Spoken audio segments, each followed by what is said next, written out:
তো আজকের ভিডিওতে আমরা দেখব এই কর্মক্ষেত্র থেকে প্রকাশিত ফুড এসআইয়ের জন্য এক সেট প্রশ্নের সমাধান। তো এখানে দেখুন পরিষ্কার লেখা আছে, দেখুন চাকরির পরীক্ষা কর্মক্ষেত্রে কোচিং। এটা আছে রাজ্য সরকারের খাদ্য দপ্তর সাব ইন্সপেক্টর নিয়োগ পরীক্ষা নমুনা প্রশ্ন। এখন শেষ মুহূর্তের মহড়া দেওয়া আছে। আর এখানে দেখুন তারিখ আছে কিন্তু 13 মার্চ 2024, অর্থাৎ মার্চ মাসের 13 তারিখের কর্মক্ষেত্র পত্রিকা, অর্থাৎ এই সপ্তাহের কর্মক্ষেত্র পত্রিকা। আর এই কর্মক্ষেত্র পত্রিকা থেকে আজ আমরা ফুড এসআইয়ের জন্য এক সেট প্রশ্নের সমাধান দেখব। তো আমরা চলে যাই জেনারেল স্টাডিজে কী কী প্রশ্ন দিয়েছে। তো আমরা একটু বড় করে নেব, তার জন্য এই প্রশ্নপত্রটি। 13 মার্চ কর্মক্ষেত্র পত্রিকা দেওয়া ফুড এসআইয়ের প্র্যাকটিস সেটের প্রথম প্রশ্ন জেনারেল স্টাডিজ থেকে একের দাগের প্রশ্ন। তো একের দাগের প্রশ্ন আমরা দেখব। একের দাগের প্রশ্ন আছে, দেখুন 1946 সালে ফেব্রুয়ারিতে কোথায় ভারতীয় নৌসেনাদের বিদ্রোহ হয়েছিল? দিল্লি, মুম্বাই, লন্ডন, করাচি। তো 1946 সালে ফেব্রুয়ারিতে কোথায় ভারতীয় নৌসেনাদের কিন্তু বিদ্রোহ হয়েছিল, এটা 1946 সালে, সালটা কিন্তু উল্লেখ করে দেওয়া আছে। তো এটা যদি প্রশ্ন থাকে তো এটা সঠিক উত্তর কী হয়ে যাবে? তো এটার সঠিক উত্তর হয়ে যাবে কিন্তু এই যে এখানে আছে মুম্বাই, এই মুম্বাই কিন্তু এই বিদ্রোহটা হয়েছিল। বিদ্যাগ হবে সঠিক উত্তর। চলে যাবো আমরা দুয়ের দাগের প্রশ্নে। দুয়ের দাগের প্রশ্ন আছে, দেখুন অন্টারিও শিল্পক্ষেত্র কোন দেশে রয়েছে? তো সুন্দর একটি প্রশ্ন। এখানে অপশান আছে ব্রিটেন, ফ্রান্স, কানাডা আর ভারত। তো এর মধ্যে সঠিক উত্তর কী হবে? তো এখানে দুয়ের দাগের সঠিক উত্তর হবে কিন্তু এখানে এই কানাডা। সিদ্ধাক হবে এর সঠিক উত্তর। আমরা চলে যাবো তিনের দাগের প্রশ্নে। তার জন্য প্রশ্নটা আমরা একটু জুম করে নেবো, তার আগে জুম করে একটু বড় করে নেব। এবার দেখুন তিনের দাগের প্রশ্ন আছে, দ্বিতীয় পরিকল্পনাকালে সর্বোচ্চ অগ্রাধিকারের ক্ষেত্র কোনটি ছিল? কৃষি, শিল্প, খনিজ উন্নয়ন এবং সমাজ কল্যাণ। তো এখানে তিনের দাগের সঠিক উত্তর কী হবে? তো অবশ্যই কিন্তু শিল্প। বিদ্যাগ হবে এর সঠিক উত্তর, শিল্প। চলে যাবো আমরা চারের দাগের এই প্রশ্নে। ভারতের কোন ধরনের বিপ্লব যথেষ্ট সাফল্য লাভ করেছে? সবুজ বিপ্লব, নীল বিপ্লব, শ্বেত বিপ্লব, এর সবগুলি। তো ভারতের কোন ধরনের বিপ্লব যথেষ্ট সাফল্য লাভ করেছে? তো এখানে চার দাগের সঠিক উত্তর কী হবে? তো এখানে কিন্তু সব বিপ্লবগুলো যথেষ্ট সাফল্য লাভ করেছে। সবুজ বিপ্লব, নীল বিপ্লব, শ্বেত বিপ্লব এগুলো কিন্তু যথেষ্ট সাফল্য লাভ করেছে। তো এর সঠিক উত্তর হবে কিন্তু এর সবগুলি, অর্থাৎ বিদ্যাগ হবে এর সঠিক উত্তর। চলে যাবো আমরা পাঁচের দাগের এই প্রশ্নে। পশ্চিমবঙ্গের কোন জেলায় লাক্ষা শিল্প বিখ্যাত? কলকাতা, হাওড়া, পুরুলিয়া, বাঁকুড়া। তো এখানে পাঁচের দাগের সঠিক উত্তর কী হবে? তো পুরুলিয়া জেলায় কিন্তু লাক্ষা শিল্প বিখ্যাত, অর্থাৎ সিদ্ধাগ হবে সঠিক উত্তর, পুরুলিয়া। চলে যাবো ছয় দাগের এই প্রশ্নে। তামা ও দস্তা সমন্বিত একটি ধাতু সংকরের নাম লেখো। তা তামা দস্তায় তৈরি হয় কি? এখানে আছে ফ্লোরিন, পিতল, লোহা, কাঁসা। তো এখানে ছয়ের থেকে সঠিক উত্তর কী হবে? তো তামা দস্তায় তৈরি হয় কিন্তু পিতল। তামা দস্তা দিয়ে তৈরি হয় সংকর ধাতু পিতল। এই যে বিদ্যাগের সঠিক উত্তর পিতল।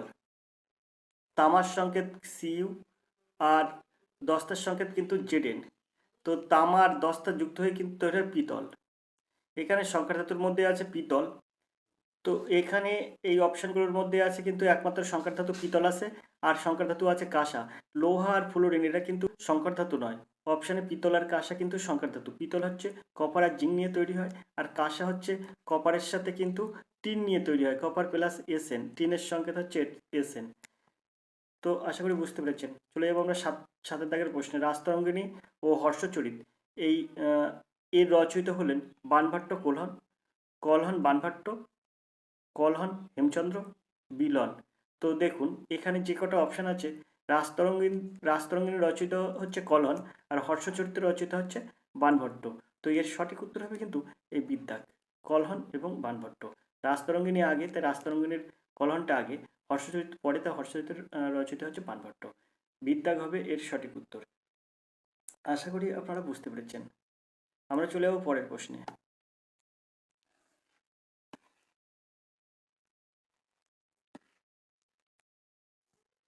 আটের দাগে যে প্রশ্নটা আমরা দেখব সেটা হচ্ছে গ্লোবাল পজিশনিং সিস্টেম জিপিএস দিয়ে পরিমাপ করা হয় গোলকের পরিধি, জলের গভীরতা, সমুদ্রের খনিজ দ্রব্যের অবস্থান, এবং ডির দাগের অপশানে আছে অক্ষাংশ, দ্রাঘিমাংশ। তো এখানে আটের দাগের সঠিক উত্তর কি? তো এই জিপিএস দ্বারা কিন্তু পরিমাপ করা হয় অক্ষাংশ আর দ্রাঘিমাংশ, অর্থাৎ ডির দাগ হবে এর সঠিক উত্তর। আশা করি এইসব প্রশ্নের উত্তর আপনারা জানেন। চলে যাবো আমরা নয়ের দাগের এই প্রশ্নে। ঝাড়খণ্ডের কোডারমা জায়গাটি বিখ্যাত ছবির সামগ্রীর জন্য, চামড়ার সামগ্রীর জন্য, অভ্র খনির কেন্দ্র হিসাবে, আর সিমেন্ট কারখানার জন্য। তো ঝাড়খণ্ডের কোডারমা জায়গাটি বিখ্যাত কোন কারণের জন্য? তো এখানে 9 দাগের সঠিক উত্তর হবে কিন্তু অব্রখনি। ঝাড়খণ্ডে কিন্তু অব্রখনি আছে, অর্থাৎ সিদ্ধাক হবে এর সঠিক উত্তর। আমরা চলে যাব 10 দাগের এই প্রশ্নটিতে। ট্রেন টু পাকিস্তান বইটি কার লেখা? খুশবন্ত সিং, অনিতা দেশাই, সলমান রুশদি আর মৌলক রাজ আনন্দ। তো এখানে আমরা 10 দাগের সঠিক উত্তর কী পাবো? তো ট্রেন টু পাকিস্তান বইটির লেখক কিন্তু খুশবন্ত সিং, অর্থাৎ এর দাগ এর সঠিক উত্তর খুশবন্ত সিং। চলে যাবো আমরা 11 দাগের এই প্রশ্নে। কোন রঙের তরঙ্গ দৈর্ঘ্য সব থেকে বেশি? তো আশা করি আপনারা এটা জানেন কোন রঙের তরঙ্গ দৈর্ঘ্য সবচেয়ে বেশি। তো 11 দাগ এর অপশন আছে হলুদ, নীল, বেগুনি, লাল। তো তরঙ্গ দৈর্ঘ্য সবচেয়ে বেশি কিন্তু লাল রঙের। ডিপ দাগ হবে এর সঠিক উত্তর। এর সাথে সাথে আমরা বলবো লাল আলোর তরঙ্গ দৈর্ঘ্য যেমন বেশি, এই বেগুনি আলোর তরঙ্গ দৈর্ঘ্য কিন্তু সবচেয়ে কম। বেগুনি রঙের আলোর তরঙ্গ দৈর্ঘ্য সবচেয়ে কম আর লাল আলোর তরঙ্গ দৈর্ঘ্য সবচেয়ে বেশি। আমরা চলে যাব 12 দাগের এই প্রশ্নে। কত সালে ইংরেজরা বাংলায় চিরস্থায়ী বন্দোবস্ত প্রচলন করে? 1794, 1793, 1792, 1791। তো 12 দাগের সঠিক উত্তর কী হবে? তো 12 দাগের সঠিক উত্তর হবে কিন্তু 1793 সালে কিন্তু ইংরেজরা চিরস্থায়ী বন্দোবস্ত প্রচলন করেন, অর্থাৎ বিদ্যাগ হবে এর সঠিক উত্তর 1793 খ্রিস্টাব্দে, 1793 সালে। আমরা চলে যাব 13 দাগের এই প্রশ্নে। এদের মধ্যে কোনটি দৈর্ঘ্য একক নয়? রেডিয়ান, আলোকবর্ষ, মাইক্রন, ইউএ। তো 13 দাগের সঠিক উত্তর কী হবে? তো 13 দাগের সঠিক উত্তর হবে কিন্তু এদের মধ্যে কোনটি দৈর্ঘ্য একক নয়, কোনটি দৈর্ঘ্যের একক নয়? তো এর সঠিক উত্তর হবে রেডিয়ান। 13 এর দাগ হবে এর সঠিক উত্তর। রেডিয়ান কিন্তু কোনো দৈর্ঘ্যের একক নয় রেডিয়ান। তো এখানে আলোকবর্ষ, মাইক্রন, এইউ এগুলো সব কিন্তু দৈর্ঘ্যের একক, কিন্তু একমাত্র যে রেডিয়ান আছে রেডিয়ান কিন্তু এটা বৃত্তের কোণ মাপার একক, বৃত্তীয় কোণ মাপার এককের নাম কিন্তু রেডিয়ান। তো 1 রেডিয়ান সমান সমান কিন্তু আবার 1 রেডিয়ান সমান সমান 180 ডিগ্রি। 1 রেডিয়ান সমান সমান 180 ডিগ্রি। এটা কিন্তু বৃত্তের কোণ মাপার একক হচ্ছে রেডিয়ান, দৈর্ঘ্যের একক মাপার জন্য রেডিয়ান নয়। আলোকবর্ষ, মাইক্রন এইগুলো কিন্তু দৈর্ঘ্য মাপার একক। তো আমরা চলে যাবো পরের প্রশ্নে। 14 দাগের যে প্রশ্নটা আমরা দেখুন। তো আমরা এবার চলে যাবো 14 দাগের এই প্রশ্নে। ভারতের শেষ গভর্নর জেনারেল কে ছিলেন? Chakraborty Rajagopalachari, Rajendra Prasad, Lord Mountbatten, Maulana Abul Kalam Azad. তো দেখুন এখানে যে প্রশ্নটা আছে এর সঠিক উত্তর হবে কিন্তু ভারতের শেষ গভর্নর জেনারেল ছিলেন কিন্তু চক্রবর্তী রাজগোপালাচারী।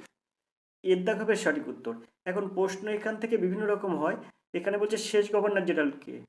তো এখন আমরা যদি বলি পরাধীন ভারতবর্ষের শেষ গভর্নর জেনারেল, সেটা হলেও রাজগোপালাচারী। যদি বলা হয় ভারতের প্রথম গভর্নর জেনারেল কে, অর্থাৎ স্বাধীনতার পরে প্রথম ভারতের গভর্নর জেনারেলকে, সেটাও কিন্তু চক্রবর্তী রাজগোপালাচারী। তো এক কথায় বলা যায় ভারতের শেষ এবং প্রথম এবং শেষ গভর্নর জেনারেল ছিলেন কিন্তু এই চক্রবর্তী রাজগোপালাচারী। তো 14 দাগের সঠিক উত্তর হবে এর দাগ। আমরা চলে যাবো 15 দাগের এই প্রশ্নে। মিরাট ষড়যন্ত্র মামলা কত সালে শুরু হয়েছিল? 1934 সালে, 1931 সালে, 1930, 1935। তো এখানে দেখুন যে অপশানগুলো আছে এই অপশানগুলো আমি ঠিক বুঝতে পারছি না যে এই অপশানগুলো তো ইতিহাস যদিও আমি একটু কম জানি, কিন্তু এখানে 1931 সাল, এটা 1931 হবে, এটা স্পেলিং ভুল আছে। তো 1931, 1930, 1935, কিন্তু আমি যতটুকু জানি মিরাট ষড়যন্ত্র মামলা শুরু হয়েছিল কিন্তু 1929 সালে 16ই মার্চ সম্ভবত, এটা 16ই মার্চ, এটা আমি জানি। মিরাট ষড়যন্ত্র মামলা শুরু হয়েছিল 1929 সালের 16ই মার্চ, কিন্তু এখানে 1929 সাল এখানে দেওয়া নেই। আর এই 1929 সালে যখন 16ই মার্চ মিরাট ষড়যন্ত্র মামলা শুরু হয়েছিল আর সেটা চলেছিল কিন্তু 1933 সাল পর্যন্ত, আর ফলাফল ঘোষণা হয়েছিল কিন্তু 1933 সাল পর্যন্ত চলেছিল, আর 1933 সালে কিন্তু এর ফলাফল ঘোষণা হয়েছিল। তো এখানে আমি বুঝতে পারছি না যে এখানে এর সঠিক উত্তরটা কী হবে। তো এ বিষয়ে যদি আপনাদের কিছু কমেন্ট থাকে, আপনারা কিছু জেনে থাকেন, তার অবশ্যই কমেন্ট করবেন 15 দাগের সঠিক উত্তরটা কী হবে। এখন আমরা চলে যাবো 16 দাগের এই প্রশ্নে। ভারতের জাতীয় কংগ্রেসের জনক বলে কে পরিচিত হয়েছিলেন? S N. Banerjee, A O. Hume, Mahatma Gandhi, W C. Banerjee. তো দেখুন এখানে এর সঠিক উত্তর হবে কিন্তু হিউম কিন্তু ভারতের জাতীয় কংগ্রেসের জনক, অর্থাৎ এ.ও. হিউম কিন্তু জাতীয় কংগ্রেসের জনক। এখন এই এ.ও. হিউম, এই এ.ও. এর পুরো কথাটা আপনাদের জন্য প্রশ্ন থাকলো। ও এর পুরো কথাটা কি, অর্থাৎ হিউবার পুরো নামটা কি? অবশ্যই আপনারা কমেন্ট করবেন। তো কমেন্ট করতে অবশ্যই ভুলবেন না, কারণ এইসব প্রশ্নের উত্তর যত আপনারা ডিসকাস করবেন ততই আপনাদেরই লাভ। আপনারা এই ডিসকাসের মধ্য দিয়ে, আলোচনার মধ্য দিয়ে কিন্তু আপনারা অনেকটা মনে রাখতে পারবেন। আগামী যেসব কম্পিটিটিভ পরীক্ষা আসছে, কিন্তু বাংলায় কিন্তু প্রচুর ভ্যাকান্সিতে কম্পিটিটিভ পরীক্ষাগুলো, অনেক চাকরির পরীক্ষা কিন্তু বেরোচ্ছে, বাংলায় অনেক চাকরির পরীক্ষা বেরোচ্ছে। তাই ভবিষ্যতে যত আলোচনা করবেন ততই কিন্তু আপনাদের সুবিধা। আমরা চলে যাবো 17 দাগের এই প্রশ্নে। সংসদের সদস্য নন এমন ব্যক্তি সর্বাধিক কতদিন মন্ত্রী থাকতে পারেন? 6 মাস, 8 মাস, 12 মাস, একদিনও নয়। তো এখানে 17 দাগের সঠিক উত্তর কী হবে? তো এর 17 দাগের সঠিক উত্তর হবে কিন্তু 6 মাস পর্যন্ত থাকতে পারে, 6 মাস পর্যন্ত থাকতে পারে, অর্থাৎ এর দাগ হবে এর সঠিক উত্তর। সংসদের সদস্য নন এমন ব্যক্তি সর্বাধিক 6 মাস পর্যন্ত মন্ত্রী থাকতে পারেন। তো ইতিমধ্যে আমরা দেখেছি, এই গেল বছরই দেখেছি যে এটা কী হয়েছে, 21 সালে আমরা দেখেছি। তো এটা আমরা মোটামুটি সবাই জানি, আশা করি জানি। আমরা চলে যাবো 18 দাগের এই প্রশ্নে। বরফ গলনের লিনতাপ কত? 80 ক্যালোরি পার গ্রাম, 0 ক্যালোরি পার গ্রাম, 100 ক্যালোরি পার গ্রাম, 90 ক্যালোরি পার গ্রাম। তো বরফ গলনের লিনতাপ 80 ক্যালোরি পার গ্রাম বলতে কী বোঝায়? এরকম একটা প্রশ্ন কিন্তু আপনি সেই ক্লাস 8 থেকে পড়ে এসেছেন। বরফ গলনের লিনতাপ 80 ক্যালোরি পার গ্রাম বলতে কী বোঝায়? তো এরকম প্রশ্ন 8 থেকে পড়ে আসছেন, আজও আপনারা, আমি জানি, মুখস্থ আছে। তো এর দাগ হবে এর সঠিক উত্তর। আমরা চলে যাবো 19 দাগের এই প্রশ্নে। বাংলা সাহিত্যে প্রথম রাজনৈতিক উপন্যাস কোনটি? গোড়া, পথের দাবি, জাগরি আর ভৈরব। তো এখানে 19 দাগের সঠিক উত্তর কী হবে? তো 19 দাগের সঠিক উত্তর হবে কিন্তু বাংলা সাহিত্যের প্রথম রাজনৈতিক উপন্যাস কিন্তু জাগরি, অর্থাৎ সিদ্ধাগ হবে এর সঠিক উত্তর, জাগরি। আমরা চলে যাবো পরের প্রশ্নে।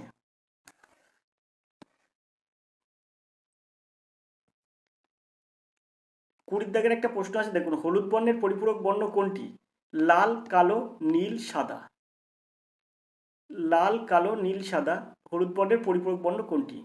তো এখানে এর সঠিক উত্তর হবে, হলুদ বর্ণের পরিপূরক বর্ণ হলো নীল, অর্থাৎ সিদ্ধাগ হবে সঠিক উত্তর, নীল হবে কিন্তু হলুদ বর্ণের পরিপূরক বর্ণ। 21 দাগের সঠিক উত্তর কী হবে? 21 দাগের প্রশ্ন কী আছে দেখুন। কোন গ্যাসটি বিজারক? অ্যামোনিয়া, নাইট্রোজেন, কার্বন ডাইঅক্সাইড কোনটি নয়। তো কোন গ্যাসটি বিজারক? তো এখানে বিজারক গ্যাস কোনটি হবে? তো অবশ্যই এখানে বিজারক গ্যাস কিন্তু অ্যামোনিয়া, NH3। অ্যামোনিয়া কিন্তু একটি বিজারক গ্যাস। এই অ্যামোনিয়াকে বিজারক গ্যাস বলবো কেন? এর কিন্তু কিছুটা পদ্ধতি আমি এই কিছুদিন আগে একটি ভিডিওয় কিন্তু বলে দিয়েছি, যে সেখানে জারক সংখ্যা কীভাবে বার করতে হয়, বিজারক সংখ্যা কীভাবে বার করতে হয়, আর কোনটি জারক কোনটি বিজারক। তো এই সম্বন্ধে আরও কিছু ডিটেলসে জানতে, যদি আপনারা জানতে চান, তাহলে পরে একদিন এই বিষয়টা নিয়ে আরও আলোচনা করব।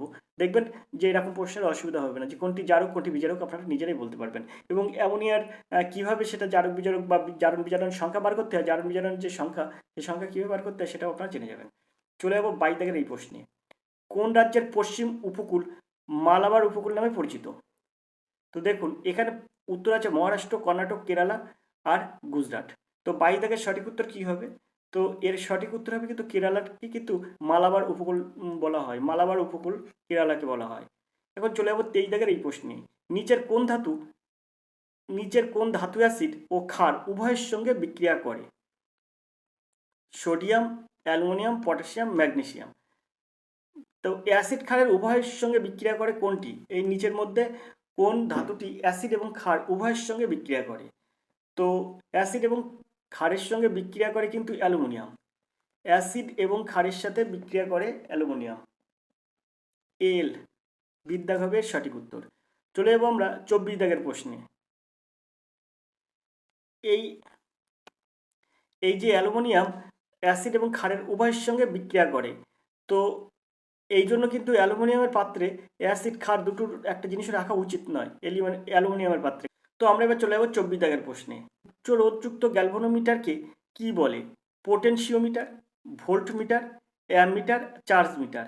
তো এখানে উচ্চ রোধযুক্ত গ্যালভানোমিটারকে কি বলা হয়? তো 24 দাগের সঠিক উত্তর হবে বিদ্যাগ, ভোল্টমিটার। বিদ্যাগ হবে এর সঠিক উত্তর, ভোল্টমিটার। 25 দাগের প্রশ্ন আছে, কার্বন মনোক্সাইড হলো আম্লিক অক্সাইড, পার অক্সাইড, ক্ষারকীয় অক্সাইড, পশম অক্সাইড। তো 25 দাগের সঠিক উত্তর কি হবে? এর সঠিক উত্তর হবে কার্বন মনোক্সাইড হলো পশম অক্সাইড। বিদ্যাগ হবে এর সঠিক উত্তর। চলে যাবো আমরা 26 দাগের এই প্রশ্নে। তার জন্য প্রশ্নটা আমরা একটু উপরের দিকে তুলব। 26 দাগের যে প্রশ্নটা আমরা দেখবো সেটা হচ্ছে ত্রিস্তর পঞ্চায়েতি রাজ ব্যবস্থার মধ্যবর্তী স্তর কোনটি? জেলা পরিষদ, গ্রাম পঞ্চায়েত, পঞ্চায়েত সমিতি, ইউনিয়ন বোর্ড। তো এখানে ত্রিস্তর পঞ্চায়েতি রাজ ব্যবস্থার মধ্যবর্তী স্তর কিন্তু পঞ্চায়েত সমিতি, অর্থাৎ সিদ্ধাক হবে এর সঠিক উত্তর। আর সবচেয়ে উপরের স্তর কিন্তু জেলা পরিষদ, তারপরে কিন্তু গ্রাম পঞ্চায়েত। তো এখানে 26 দাগের সঠিক উত্তর হবে কিন্তু সিদ্ধাক। তো আমরা চলে যাবো 27 দাগের এই প্রশ্নে। শরাবতী জলবিদ্যুৎ প্রকল্প নিচের কোন রাজ্যে? উড়িষ্যা, তামিলনাড়ু, অন্ধ্র, কর্ণাটক। তো এখানে 27 দাগের সঠিক উত্তর কি হবে? তো এখানে 27 দাগের সঠিক উত্তর হবে কিন্তু শরাবতী জলবিদ্যুৎ প্রকল্প, এটা কিন্তু কর্ণাটকে, অর্থাৎ দাগ হবে এর সঠিক উত্তর। আমরা চলে যাবো 28 দাগের এই প্রশ্নে। দুধ হলো এক প্রকার দ্রবণ যাকে বলা হয় জেল, ফেনা, ইমালশন, সল। তো দুধ হলো এক প্রকার দ্রবণ যাকে বলা হয় ইমালশন, অর্থাৎ সিদ্ধাক হবে এর সঠিক উত্তর। চলে যাবো আমরা 29 দাগে এই প্রশ্নে। রাজ্য পুনর্গঠন কমিশনের সুপারিশ পশ্চিমবঙ্গে কবে রূপান্তরিত হয়েছিল? 1956 সালে, 1955 সালে, 54 সালে আর 1953 সালে। রাজ্য পুনর্গঠন কমিশন সুপারিশ পশ্চিমবঙ্গে কবে রূপায়িত হয়েছিল? তো 29 দাগের সঠিক উত্তর কি হবে? তো এখানে 29 দাগের সঠিক উত্তর হবে কিন্তু 1956 সালে। রাজ্য পুনর্গঠন কমিশনের সুপারিশ পশ্চিমবঙ্গে কবে রূপায়িত হয়েছিল? 1956 সালে। এর দাগ হবে সঠিক উত্তর। চলে যাব 30 দাগের প্রশ্নে। সাইমন কমিশন নিযুক্ত হয়েছিল শিক্ষা সংস্কারের জন্য, প্রশাসনিক সংস্কারের জন্য, ভারতীয় সংবিধান সংস্কারের জন্য আর কারা আইন সংস্কারের জন্য। তো সাইমন কমিশন নিযুক্ত হয়েছিল কেন? তো 30 দাগের সঠিক উত্তর কি হবে? তো এটা কিন্তু সাইমন কমিশন নিযুক্ত হয়েছিল কিন্তু প্রশাসনিক সংস্কারের জন্য, অর্থাৎ বিদ্যা হবে সঠিক উত্তর। প্রশাসনিক সংস্কারের জন্য সাইমন কমিশন নিযুক্ত হয়েছিল।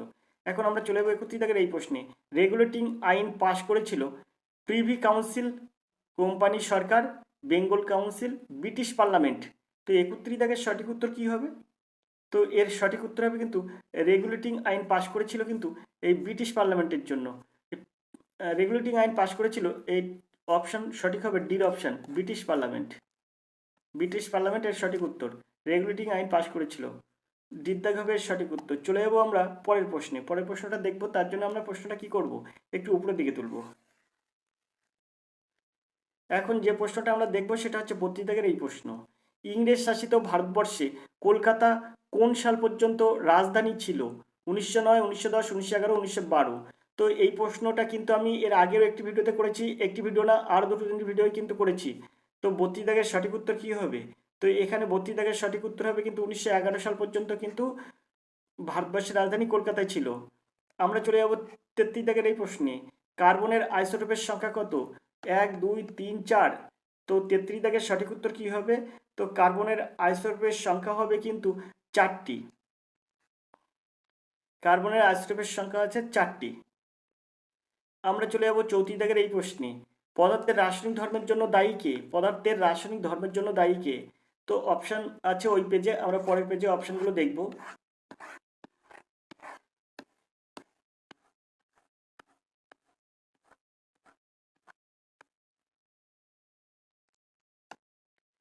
Electron, proton, neutron, Mason. তো এখানে 34 দাগের সঠিক উত্তর কি হবে? তো 34 দাগের সঠিক উত্তর হবে কিন্তু ইলেকট্রন। এর দাগ হবে এর সঠিক উত্তর। চলে যাবো আমরা 35 দাগের এই প্রশ্নে। ভারতের সবচেয়ে পুরাতন তৈলক্ষেত্র কোনটি? বোম্বে হাই, ডিগবয়, বক্রেশ্বর আর মোরান। বোম্বে হাই, ডিগবয়, এটা হবে বক্রেশ্বর আর মোরান। তো এখানে 35 দাগের সঠিক উত্তর কি হবে? তো এখানে 35 দাগের সঠিক উত্তর হবে সবচেয়ে পুরাতন তৈলক্ষেত্র হচ্ছে ডিগবয়, অর্থাৎ বিদ্যাগ হবে এর সঠিক উত্তর, ডিগবয়। চলে যাবো আমরা 36 দাগের প্রশ্নে। বৌদ্ধদের প্রধান ধর্মগ্রন্থি কোনটি? অষ্ট, ত্রিপুটক, অষ্টাঙ্গমার্গ, পঞ্চবাটিক। তো এর সঠিক উত্তর হবে বৌদ্ধদের প্রধান ধর্মগ্রন্থ হচ্ছে ত্রিপুটক। ত্রিপিটক হচ্ছে বৌদ্ধদের প্রধান ধর্মগ্রন্থ। 37 দাগের প্রশ্ন আছে দেখুন। ভূপৃষ্ঠ থেকে অনেক উঁচুতে অভিকর্ষ ত্বরণের মান কত? ভূপৃষ্ঠ থেকে অনেক উঁচুতে অভিকর্ষ ত্বরণের মান কমে যায়, বেড়ে যায়, একই থাকে, কোনোটি হয় না। তো এখানে 37 দাগের সঠিক উত্তর কি হবে? তো ভূপৃষ্ঠ থেকে অনেক উঁচুতে অভিকর্ষ ত্বরণের মান কমে যায়, এর দাগ হবে সঠিক উত্তর। ভূপৃষ্ঠ থেকে যত আপনি উপরে উঠবেন তত আপনার অভিকর্ষ ত্বরণের মান কমে যাবে, যার জন্য আমরা এখানে 1, চাঁদে আর 1, পাহাড়ে গেলে আর এক অভিকর্ষ স্তরণের মান হয়ে যায়। আমরা চলে যাব 38 দাগের এই প্রশ্নে। লাক্ষাদ্বীপ কি দ্বারা গঠিত হয়? লবণাক্ত জলাভূমি, প্রবাল, মৃত্যু আগ্নেয়গিরি, নিমজ্জিত পর্বত। তো এখানে 38 দাগের সঠিক উত্তর কি হবে? লাক্ষাদ্বীপ কি দ্বারা গঠিত? তো 38 দাগের সঠিক উত্তর হয়ে যাবে কিন্তু লাক্ষাদ্বীপ প্রবাল দ্বারা গঠিত, অর্থাৎ বিদ্যাগ হবে এর সঠিক উত্তর। চলে যাব আমরা 39 দাগের এই প্রশ্নে। ভারতের রাজ্যসভার সভাপতিত্ব কে করেন? স্বরাষ্ট্রমন্ত্রী, প্রধানমন্ত্রী, উপরাষ্ট্রপতি আর রাষ্ট্রপতি।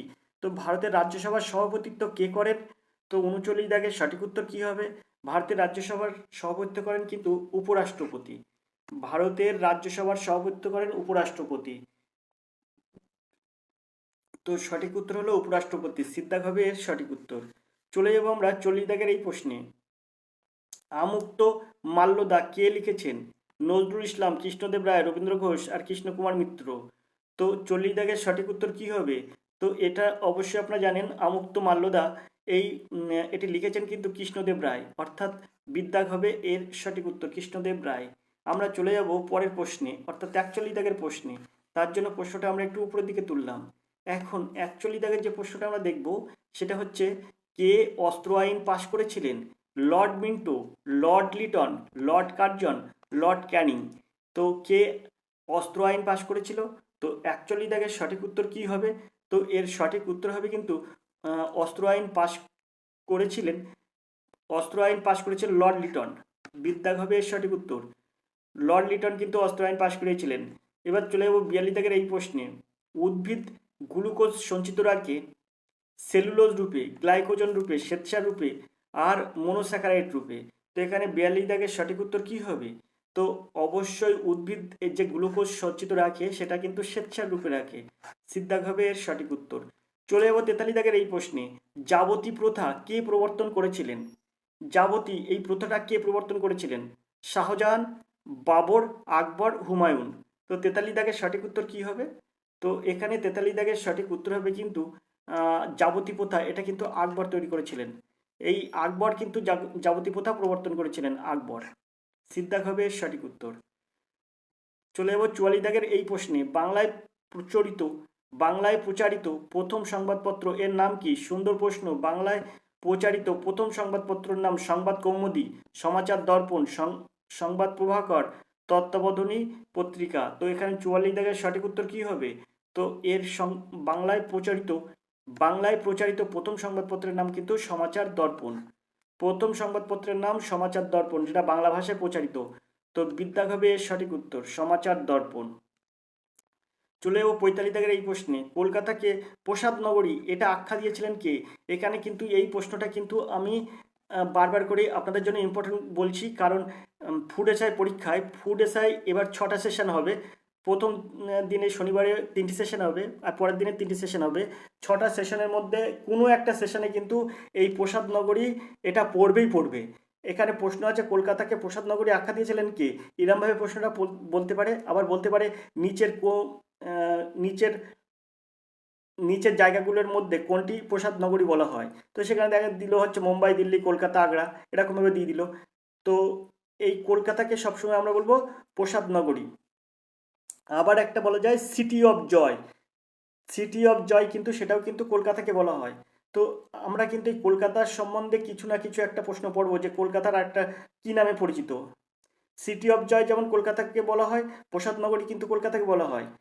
তো এই কলকাতাকে প্রসাদ নগরী, এখানে যে প্রশ্নটা আছে, কলকাতাকে প্রসাদ নগরী আখ্যা দিয়েছিলেন কি? রাজা Rammohan Roy, Lord Curzon, job চানার্ক আর রবার্ট ক্লাইভ। তো এখানে 45 দাগের সঠিক উত্তর কি হবে? তো কলকাতাকে কিন্তু প্রসাদ নগরী আখ্যা দিয়েছিলেন রবার্ট ক্লাইভ। বিদ্যাগ হবে এর সঠিক উত্তর। চলে যাব আমরা 46 দাগের এই প্রশ্নে। স্বদেশ বান্ধব সমিতি কে গঠন করেছিলেন? অশ্বিনী কুমার দত্ত, গোপালকৃষ্ণ গোখলে, মহাত্মা গান্ধী আর মুস্তাক আলী। তো এখানে 46 দাগের সঠিক উত্তর কি হবে? তো 46 দাগের সঠিক উত্তর হবে কিন্তু স্বদেশ বান্ধব সমিতি এটা গঠন করেছিলেন কিন্তু অশ্বিনী কুমার দত্ত। এর দাগ হবে এর সঠিক উত্তর অশ্বিনী কুমার দত্ত। চলে যাব আমরা পরের প্রশ্নে। এখন যে প্রশ্নটা দেখবো সেটা হচ্ছে 47 দাগের এই প্রশ্ন। বসন্ত ঋতুর সঙ্গে কোন রাগ সম্পর্কিত? দীপক, ভৈরব, মালকোষ আর হিন্দোল। তো বসন্ত ঋতুর সঙ্গে কোন রাগ সম্পর্কিত? তো 47 দাগের সঠিক উত্তর কি হবে? তো 47 দাগের প্রশ্নের সঠিক উত্তর হবে কিন্তু হিন্দোল রাগ। বসন্ত ঋতুর সঙ্গে হিন্দোল রাগ সম্পর্কিত। আমরা চলে যাবো 48 দাগের প্রশ্নে। চন্দননগরে কোন বিদেশি শক্তির উপনিবেশ ছিল? পর্তুগিজ, ওলন্দাজ, ফরাসি, ব্রিটিশ। তো 48 দাগের সঠিক উত্তর কি হবে? তো অবশ্যই চন্দননগরে কোন বিদেশি শক্তির উপনিবেশ ছিল? তো এর সঠিক উত্তর হবে কিন্তু ফরাসি, অর্থাৎ সিদ্দাগ এর সঠিক উত্তর। ফরাসিদের কিন্তু উপনিবেশ ছিল কিন্তু চন্দননগরে। আমরা চলে যাব 49 দাগের এই প্রশ্নে। যে মৌলের অণুতে দ্বিবন্ধন সৃষ্টি হয় সেটা এখানে দেওয়া আছে। এর মধ্যে কোনটি কিন্তু কোন মৌলটির অণুতে দ্বিবন্ধন সৃষ্টি হয় এটা কিন্তু কিছুদিন আগেই আমি একটি ভিডিওতে বলে দিয়েছি। তো 49 দাগের সঠিক উত্তর কি হবে? তো এখানে 49 দাগের সঠিক উত্তর হবে অবশ্যই অক্সিজেন। অক্সিজেন অণুতে কিন্তু দ্বিবন্ধন যুক্ত হয়। এখানে অক্সিজেন আছে, ওই অক্সিজেন কিন্তু দ্বিবন্ধনে যুক্ত হয়, এরকমভাবে কিন্তু যুক্ত হয়। তো এখানে দ্বিবন্ধন কিভাবে যুক্ত হয় দেখুন, এর বাইরের কক্ষে 6টা ইলেকট্রন থাকে। ইলেকট্রন সংখ্যা কিভাবে বার করতে হয় আপনারা যদি বলেন তাহলে অবশ্যই আমরা কিন্তু এর সম্বন্ধে একটি ভিডিও আপনাদের সামনে নিয়ে আসব। তো এখানে দেখুন, এখানে আমি দুটো দিচ্ছি, এখানে দুটো দিচ্ছি, দেখুন এখানে 6টা আমি কিন্তু কাউন্ট করছি।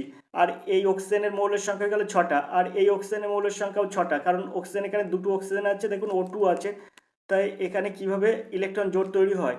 তো আমরা যখন এটা 6টা থাকবে তখন এটা কিন্তু সুস্থ মৌল হলো না, এই অসুস্থ মৌল। তা এই অক্সিজেন মৌলকে আমার সুস্থ করার জন্য বাইরের কক্ষে 8টি ইলেকট্রন আনতে হবে।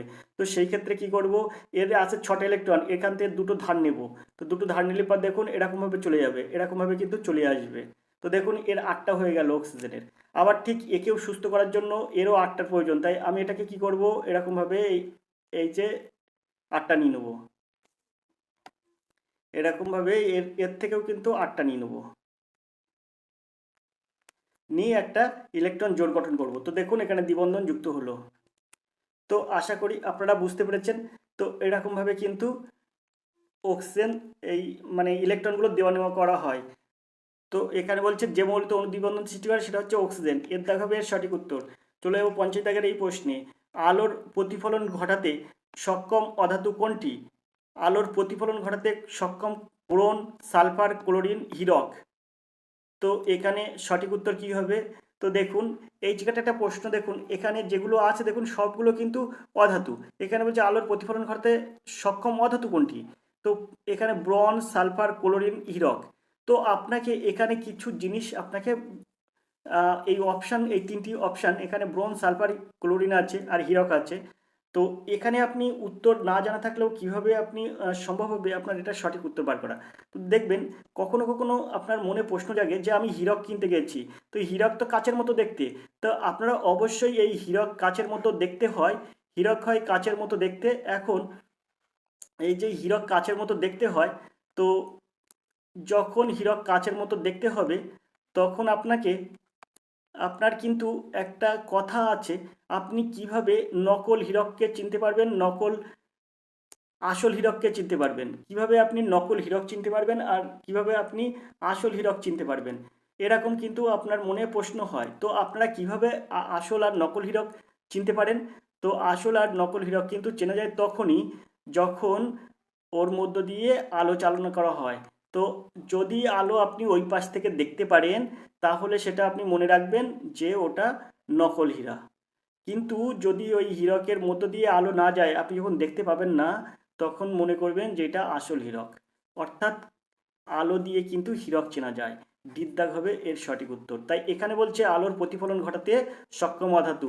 তো যেটার মধ্য দিয়ে, কাচের মধ্য দিয়ে গেলে আলো প্রতিফলন হবে না। যখন আপনি আলোর সামনে হীরক ধরবেন, আসল হীরক ধরবেন, তখন কিন্তু আলো প্রতিফলিত হবে। যেমন একটা দেওয়ালে আলো ফোকাস করলে কিন্তু দেওয়ালের পিছনে আপনি কিছু দেখতে পান না, সেই দেওয়াল থেকে আলো প্রতিফলিত হয়ে যায়। তেমনই কিন্তু আসল হীরকের মধ্য দিলে আলো কি হয়, হীরকে বাধাপ্রাপ্ত হয়ে আলো বিপরীত দিকে চলে যায়, মানে প্রতিফলিত হয়। তাই কিন্তু আসল হীরক তখন আপনি চিনতে পারবেন। তো এই ছিল 50টি জেনারেল স্টাডিজ থেকে প্রশ্ন। এখন আমরা 51 দাগের থেকে অঙ্ক শুরু করব। তো অঙ্কর প্রথম প্রশ্ন আছে, পরপর 5টি জোড় সংখ্যার গড় 76 হলে বৃহত্তম সংখ্যাটি নির্ণয় করো। তো এখানে বলছে পরপর 5টি জোড় সংখ্যার গড় কিন্তু 76, বৃহত্তম সংখ্যাটি নির্ণয় করো। তো এই অঙ্কটা আপনি কিভাবে সহজে সমাধান করবেন? তো দেখতে গেলে আপনাকে অবশ্যই চোখ রাখতে হবে আর এডুকেশন স্কুলে। অবশ্যই আপনার আর এডুকেশন স্কুলের দিকে নজর রাখতে হবে এরকম অঙ্কের সমাধান পেতে। অঙ্কের ভিডিওটি অনেক অঙ্ক সমাধান হয়েছে। তো এই অঙ্কের ভিডিও, পরবর্তী অঙ্কের ভিডিও দেখার জন্য অবশ্যই চ্যানেলে নজর রাখুন আর এডুকেশন স্কুল চ্যানেলের দিকে।